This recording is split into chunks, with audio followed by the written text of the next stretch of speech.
La société Iprema est née en 1989, l'année de la démolition d'un ouvrage de béton symbolique de la confrontation des blocs de l'Est et de l'Ouest au XXe siècle. Un XXe siècle qui aura aussi vu notre planète se transformer comme jamais, sous l'impulsion d'un développement constant mettant en péril nos ressources en matières premières. Alertées par le rapport Brundtland, nos sociétés apportent désormais une attention particulière au développement afin qu'il soit durable et raisonné. L'enjeu est de répondre aux besoins du présent sans compromettre ceux des générations futures. Mais pour y parvenir, il faut que la législation fixe le cap, qu'il y ait des politiques pour l'appliquer et bien sûr des entreprises pour mettre en œuvre ce développement durable sur laquelle Iprema a basé sa stratégie depuis l'origine.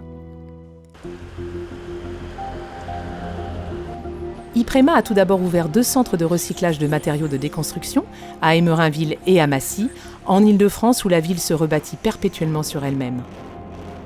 Ces 2 sites vont bénéficier d'une activité renforcée grâce à la nouvelle loi de 1992 qui interdit la mise en décharge, d'ici 2002, des déchets recyclables, qui représentent désormais un gisement de matières premières. Lier les enjeux environnementaux et économiques devient une évidence pour Iprema, qui ouvre de nouveaux sites à Trappes et à Lagny-sur-Marne en 92 puis en 95. Pionnière de cette nouvelle activité, Iprema souhaite être également pionnière pour son propre personnel. En 1997, la société signe un accord offensif dans le cadre de la loi Robien qui va faire passer le personnel de production aux 35 heures sur 4 jours, permettant de nouvelles embauches qui auront pour effet de faire croître la production des centrales de 10%. L'implication environnementale d'Iprema l'amène à privilégier le transport fluvial. C'est donc assez naturellement sur l'eau qu'Iprema va décider de communiquer à travers un sport n'utilisant pas d'énergie fossile en sponsorisant le skipper Yvan Bourgnon sur la route du Rhum. Une vague porteuse pour un nouveau message, Iprema, l'écologie industrielle. Après la course, Iprema, fatalement, rentre au port de Gennevilliers pour ouvrir son 4e site, confirmant son savoir-faire avec l'obtention de la certification ISO 9001. À partir de 2000, une circulaire planifie la gestion des déchets de chantier du BTP. Les centrales Iprema deviennent de fait des maillons essentiels pour la mise en place de ces politiques environnementales. Cette année-là, Iprema conforte son engagement dans la voile en apportant son soutien aux bateaux de Sidney Gavinier et Isabelle Autissier dans la Transat Lorient-Saint-Barth, un bateau parrainé par le journaliste Suren Erkman, créateur du concept d'écologie industrielle et pédagogue infatigable des enjeux du développement durable. Dans 10 ans, dans 20 ans, dans 30 ans, et déjà maintenant ça commence, on va être confronté à la gestion en fin de vie de ces déchets qu'il faut reconceptualiser, reconcevoir comme des ressources. La rencontre avec Isabelle Autissier fut un moment précieux de conviction et d'événements partagés, qui va pousser Iprema à s'engager à ses côtés dans son expédition dans les mers australes afin de juger de notre impact sur l'environnement. L'environnement proche des habitants peut être aussi une préoccupation. C'est la raison pour laquelle, à partir de 2004, Iprema organise sur ses sites des commissions locales d'études et de concertation. L'occasion pour les riverains, associations, pouvoirs publics et clients de pouvoir discuter des implications d'une installation existante ou en devenir. Des liens locaux sont aussi tissés grâce à des partenariats sportifs dans toutes les communes où Iprema est installé. Rugby à Lagny-sur-Marne, Gennevilliers et Massy, basket à Trappes. Cette présence à proximité des bassins d'activité permet aussi de justifier la pertinence de ces implantations en termes d'impact sur les transports franciliens.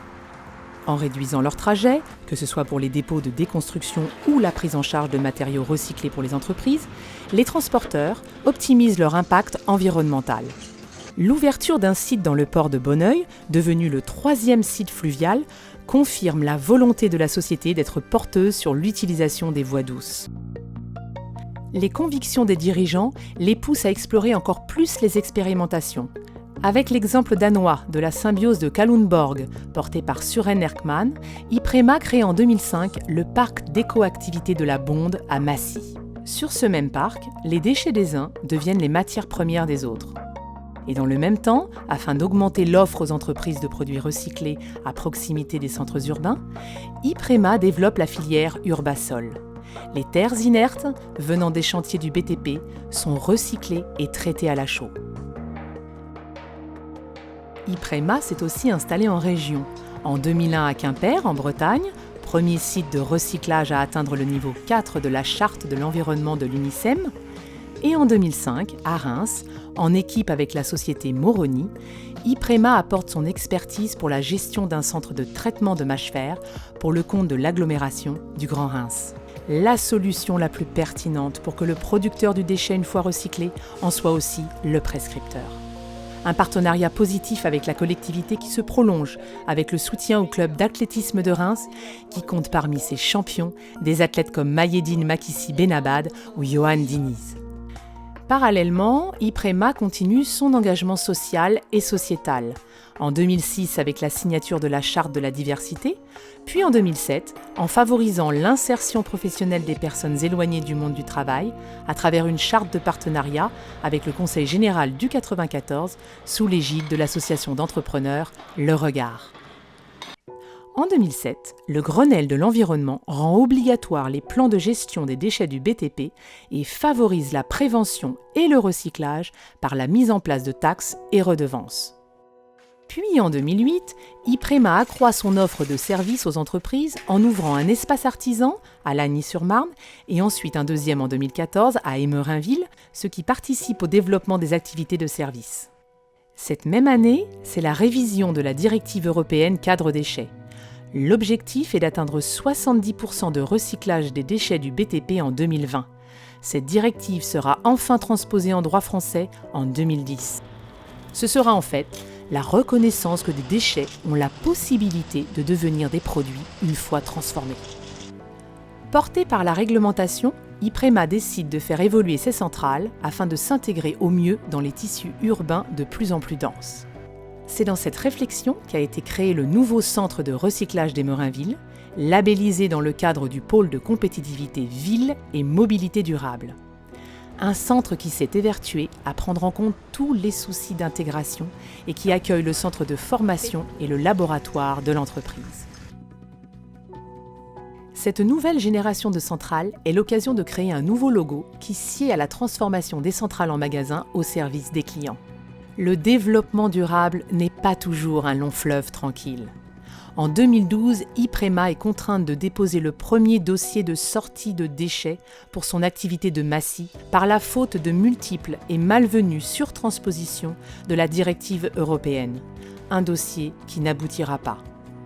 En 2013, Iprema prolonge son implantation en région avec la première signature d'une franchise avec l'entreprise CBM au Teil en Ardèche. J'ai été intégré de suite dans l'entreprise et une facilité d'apprendre le savoir qu'ils avaient eux aujourd'hui. Je pense que c'était quelque chose vraiment on a ressenti un esprit d'équipe vraiment fort. Les régions font encore parler d'elles, avec le deuxième inventaire de biodiversité qui consacre la richesse du site de Quimper.